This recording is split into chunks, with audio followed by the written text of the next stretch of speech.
Ansiedade, excesso de futuro. Alguns dizem que ansiedade é excesso de futuro, depressão é excesso de passado e estresse é excesso de presente. Agora imagine alguém que tenha excesso de tudo isso. Laura era essa pessoa.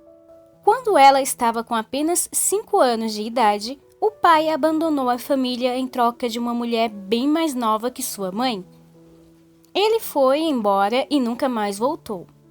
A mãe de Laura teve que trabalhar duro para sustentá-la e manter a casa. Como não tinha a quem recorrer, deixava a menina em uma creche enquanto se desdobrava nos 2 empregos que tinha conseguido a muito custo.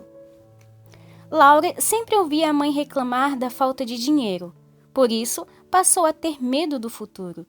Temia que a mãe fosse embora como o pai havia feito. Receava perder a casa, o quarto, a vida. Ela não conseguia ficar tranquila. Vivia com a sensação de que um desastre estava prestes a acontecer. Simplesmente não conseguia controlar os pensamentos negativos. 2 anos de uma rotina pesada acabaram cobrando um alto preço. A mãe de Laura adoeceu gravemente, vindo a falecer poucos meses depois. A menina se viu abandonada mais uma vez e uma insegurança profunda inundou sua vida. Adotada por uma tia distante, Laura cresceu sem o aconchego da mãe nem a proteção do pai. Tinha medo de tudo. Pensar no futuro fazia seu coração palpitar. Assim como Laura, a pessoa ansiosa sofre de um sentimento de total apreensão e preocupação que altera bastante a normalidade de sua vida. As preocupações mais frequentes são as relações interpessoais, o trabalho, as finanças, a saúde e o futuro em geral. Muitas vezes experimenta-se ansiedade generalizada quando não existe um motivo real para ela. Esse estado foge do controle da pessoa afetada e a tendência é diminuir sua capacidade de vencer. A ansiedade pode surgir sem manifestações fisiológicas aparentes ou com evidências no organismo até chegar à síndrome do pânico. A ansiedade e a depressão são os problemas de saúde mental mais comuns e crescentes. Nos grandes centros urbanos, 1 em cada 3 pessoas sofre de ansiedade. Infelizmente, as condições da vida atual parecem favorecer esses problemas que trazem muito sofrimento aos portadores dessas doenças, assim como aos seus familiares. Existe algum jeito de prevenir a ansiedade? Com frequência, os sintomas dos transtornos de ansiedade não se manifestam até que uma situação estressante desencadeie a crise. A boa notícia é que existem atividades preventivas de fácil execução que podem evitar o surgimento da ansiedade, além de acalmar os sintomas quando eles aparecem. Fale sobre seus problemas. Procure conviver com pessoas em estreita relação de amizade, com as quais você possa compartilhar amplamente suas experiências. Os que estão sempre isolados correm maior risco de sofrer com a ansiedade. Se esse fosse o caso, mantenha um bom relacionamento com algum familiar ou amigo que possa suprir sua necessidade de companhia. Pratique o relaxamento. A tensão acompanha todas as formas de ansiedade e é indispensável saber como conseguir relaxar de maneira sistemática e habitual. Vamos falar mais sobre isso depois. Use a respiração como meio de evitar tensão. É surpreendente como alguns exercícios simples de respiração pausada, profunda, do ventre até o tórax, podem proporcionar calma diante de uma situação de ansiedade ou angústia, evitando complicações. Alimente-se adequadamente. Pesquisas mostram que evitar a hipoglicemia e se alimentar de proteínas no jejum são atitudes que mantêm o equilíbrio bioquímico do organismo e previnem os pensamentos ansiosos. Portanto, coma alimentos saudáveis e comece o dia com um bom jejum, leite de soja, pão integral e frutas frescas, por exemplo. Procure grupos de ajuda. São grupos de pessoas com problemas semelhantes. Em muitas cidades, a grupos de terapia organizados. Nesse contexto, você aprenderá muito com a experiência dos outros e eles poderão compreender muito bem suas dificuldades. Pesquisas clínicas nos levam à conclusão de que as técnicas de maior êxito no tratamento da ansiedade são fundamentadas na psicologia cognitivo-comportamental. Algumas delas são: parada do pensamento. É comprovadamente eficaz, especialmente em assuntos que provocam a ansiedade. Se, por exemplo, o motivo da ansiedade for o medo de contrair uma doença fatal, identifique os pensamentos relacionados a esse temor. Digamos, a doença de um familiar ou qualquer ideia que dê início a uma cadeia de preocupações que acabem ocasionando ansiedade. No primeiro indício de aproximação desse pensamento, diga não e pense em outra coisa ou realize uma atividade que possa distrair a sua mente. Dessensibilidade sistemática. Consiste em aprender as técnicas de relaxamento até poder enfrentar a ansiedade em estado relativamente tranquilo. Essa tarefa começa com um pensamento, continua com uma advertência da situação de ansiedade e finalmente combate a ansiedade real. Em outras palavras, a ideia é repensar o problema em outro momento, até encarar a situação real. A possibilidade de êxito é muito grande e o procedimento é rápido, mas requer apoio de um psicólogo. Essas técnicas podem ser eficientes, mas não deixam de ser superficiais. Muitas vezes os problemas de ansiedade podem ter raízes profundas, como no caso de Laura. Nessas circunstâncias, é preciso combater a causa do problema e não apenas os sintomas. Tipos de ansiedade e seus sintomas. Ansiedade generalizada. Pode apresentar 3 ou mais dos sintomas a seguir na maioria dos dias nos últimos 6 meses. Sensação de inquietação ou nervosismo, fadiga, dificuldade para se concentrar, irritabilidade, tensão muscular, alterações no sono. Ansiedade com crise de pânico. Pode apresentar 4 ou mais dos sintomas a seguir. Devem ser desenvolvidos abruptamente e alcançar um pico em 10 minutos.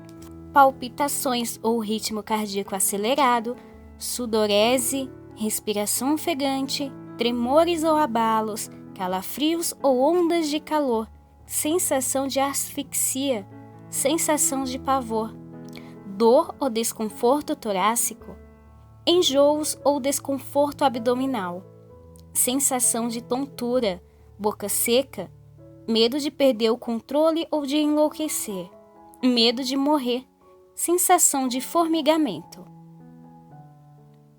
Sabe-se, por experiência, que a insegurança e a sensação de fracasso são causas profundas da ansiedade. Laura procurava ser bem-sucedida em tudo o que fazia, justamente porque se sentia insegura e fracassada. Também é comum encontrar o sentimento de culpa como responsável final dessas manifestações. Daí a importância do perdão, tanto para nós como para os que precisamos perdoar. A insegurança pessoal e a sensação de fracasso têm que ver com a baixa autoestima. Quanto à pessoa com sentimento de culpa, é importante examinar o passado e procurar receber o perdão das pessoas ofendidas, ou melhor, modificar completamente a própria conduta se essa foi a causa da inquietação. A pequena órfã Laura cresceu. Foi no tempo do ensino médio que sua vida teve uma reviravolta. A tia que a criou não acreditava em Deus e havia ensinado para a sobrinha que o universo e a vida tinham simplesmente surgido há bilhões de anos. Para Laura, os seres humanos eram resultado de um acidente cósmico, vindo à existência por uma conjunção de fatores por pura sorte.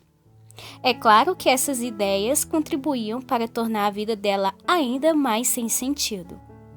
Quando adolescente, Laura gostava de caminhar em uma praia perto de sua casa.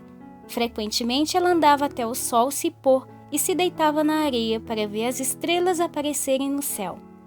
A menina era inteligente e conhecia algumas coisas de astronomia e cosmologia. Na falta de amigos, os livros muitas vezes lhe serviam de companhia. Sabia que a existência do universo depende de leis finamente ajustadas, de parâmetros muito precisos, sem os quais toda a realidade à sua volta se desintegraria. Olhar para o céu estrelado levava sua mente à estranha conclusão de que, se existe um mecanismo, um relógio, tem que existir um relojoeiro.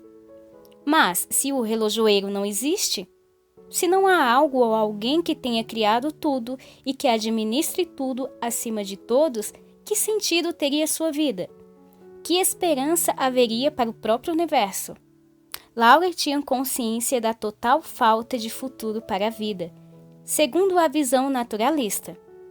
Ela sabia que se a Terra não fosse destruída por uma tempestade solar ou os humanos não acabassem por se extinguir em uma guerra insana, no fim das contas, ou o universo entraria em colapso, sendo esmagado sobre si mesmo, ou se expandiria indefinidamente, consumindo toda a energia, sendo incapaz de manter qualquer ser vivo. Viver seria uma ilusão? A maioria das pessoas evita pensar nisso justamente porque não quer viver de ilusão. Contudo, acabam fazendo justamente o que querem evitar. Vivem de ilusões, de prazeres momentâneos, de conquistas passageiras, de sonhos artificiais inventados pela indústria do cinema, dos jogos, do entretenimento. É melhor ignorar a realidade fria enquanto se vive uma realidade ilusória consentida. Se para ser feliz ela precisava entrar nesse jogo, nessa caverna, era o que ela faria. Lutaria para ser bem-sucedida e independente. O abandono e a morte não a afetariam, pois não viveria para ninguém. Seria uma boa profissional, ganharia seu dinheiro e depois, bem depois, chegaria seu fim. Ponto final. Laura progrediu financeira e academicamente, como havia planejado. Concluiu o curso superior, mestrado, conseguiu um bom emprego, subiu na hierarquia da empresa e conquistou um cargo invejável. Mas a ansiedade não desapareceu. Lá no fundo da sua mente ainda havia um clamor por um sentido para viver. Sem se dar conta disso, Laura acabava transferindo para seus liderados toda sua ansiedade, seu estresse e suas frustrações. Ela era extremamente exigente e às vezes até injusta. O ponto da virada na vida de Laura ocorreu quando ela conheceu uma colega na empresa que lhe pareceu diferente de todas as demais pessoas que trabalhavam ali. Ela era calma, alegre, confiante e sempre tinha uma palavra de ânimo. Laura ficava intrigada com a fonte de esperança que parecia jorrar daquela moça. As duas se tornaram amigas. Conversando com ela, Laura descobriu que o cristianismo é uma religião coerente e que a Bíblia é um livro confiável cujo pano de fundo histórico é confirmado por dezenas e dezenas de achados arqueológicos. Laura descobriu que a crença criacionista, segundo a qual Deus criou o universo e a vida, não se trata de uma história infantil. Há argumentos filosóficos e científicos consistentes que desafiam seriamente a visão naturalista ateia na qual ela havia criado até ali. Vários textos bíblicos garantem que Deus existe e mantém a vida de todas as suas criaturas. Foi uma descoberta muito especial para Laura, a de que ela não se tratava de um acidente cósmico, existindo por mero acaso. Não, ela havia sido planejada. A vida dela finalmente tinha um propósito. Ela estava descobrindo de onde tinha vindo, por que existia e para onde iria. Mas houve uma descoberta ainda mais libertadora para a jovem Laura. Lendo alguns livros, ela se deu conta de que intelectuais como Freud e Lewis haviam tido problemas com os pais na infância e que essa relação ruim terminou por contaminar a visão deles a respeito de Deus. O resultado foi que ambos se tornaram ateus. Lewis a certa altura da vida, passou pela experiência da conversão, que causou uma verdadeira revolução interior, mudança do coração, dos pensamentos e dos sentimentos. Lois superou o passado e perdoou o pai. Freud, quanto se saiba, nunca passou por uma experiência desse tipo. Continuou ateu, embora a ideia de Deus sempre o incomodasse. Laura se viu nesses dois personagens e em tantas outras pessoas que atribuíam a Deus qualidades e defeitos dos pais. Para Laura, Deus a tinha abandonado havia muito tempo, mas essa percepção não correspondia à realidade. Quem a tinha abandonado fora o pai de carne e osso. O pai do céu sempre estivera ao lado dela e ela apenas não havia percebido isso. Essa é uma realidade que se aplica também a você. Não importa o mal que lhe tenham feito na infância, se sofreu abuso de uma pessoa próxima ou foi assediado por alguém. Deus não é essa pessoa. Deus nunca vai nos prejudicar. Ele é o Pai de amor, só quer o nosso bem eterno. Laura finalmente tinha descoberto que Deus existe, a amava e estava ao lado dela. Saber disso tirou de suas costas um peso acumulado havia muitos anos. Ela ainda descobriria muitas coisas importantes que ajustariam seu foco e a colocariam no caminho da restauração. Naquele momento, porém, a terapia divina estava surtindo efeito na vida dela. Laura era a ansiedade em pessoa. O temor, o abandono e a insegurança vividos no passado ajudam a entender por que ela era assim.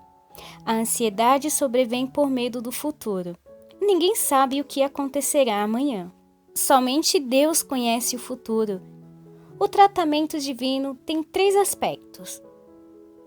Primeiro, individual. A pessoa precisa exercer influência sobre sua vida interior, refletindo sobre o fato de que a vida não se resume a nascer, viver e morrer. Essa reflexão abre espaço para uma perspectiva que vai além do aqui e agora. Ela inclui a compreensão do destino da família humana, entre tantas outras coisas. Isso também ajuda a pessoa a adquirir uma perspectiva de longo prazo que lhe dá confiança na vitória do bem sobre o mal. Como medida de auxílio imediato, a terapia divina se utiliza da reflexão em versículos bíblicos claros e cheios de força, como por exemplo, 1000 poderão cair ao seu lado, 10.000 à sua direita, mas nada o atingirá. 2. Social. Não é somente pela adoração em comunidade pelas palavras de outras pessoas que Deus pode intervir.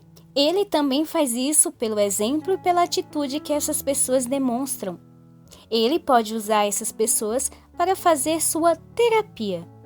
Finalmente, seria bom dizer que Deus também pode usar profissionais qualificados, capazes de utilizar técnicas e estratégias que podem ser abençoadas por Deus para que surtam efeito. 3. Divino. O aspecto divino abrange o relacionamento pessoal entre o ser humano e Deus.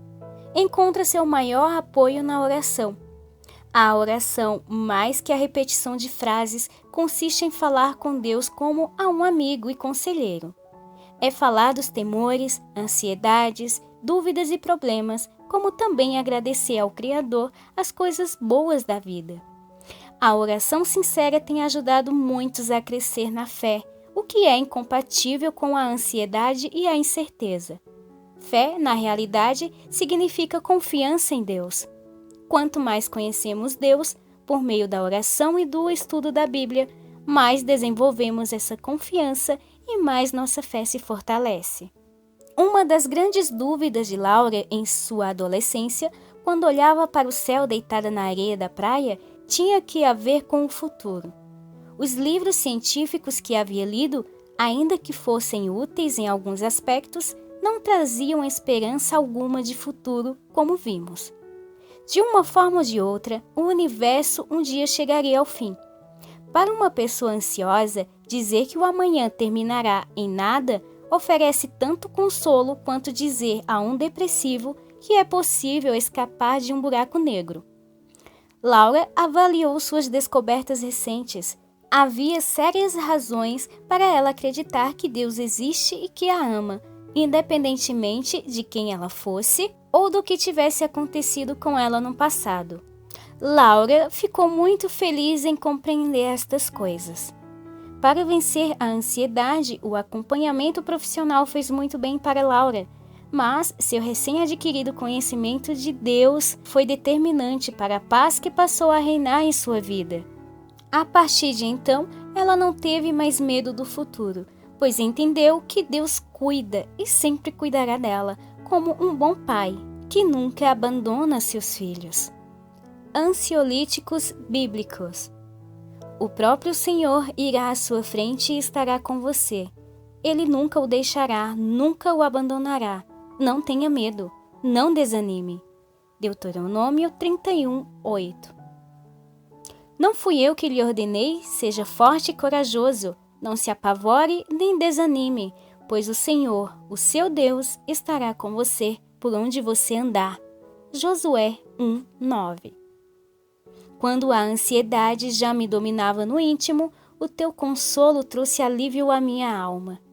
Salmo 94:19. Por isso não tema, pois estou com você. Não tenha medo, pois sou o seu Deus. Eu o fortalecerei e o ajudarei. Eu o segurarei com a minha mão direita vitoriosa. Isaías 41:10. Não andem ansiosos por coisa alguma, mas em tudo, pela oração e súplicas, e com ação de graças, apresentem seus pedidos a Deus. Filipenses 4:6. Não se preocupem com sua própria vida, quanto ao que comer ou beber, nem com seu próprio corpo, quanto ao que vestir. Não é a vida mais importante que a comida e o corpo mais importante que a roupa? Observem as aves do céu.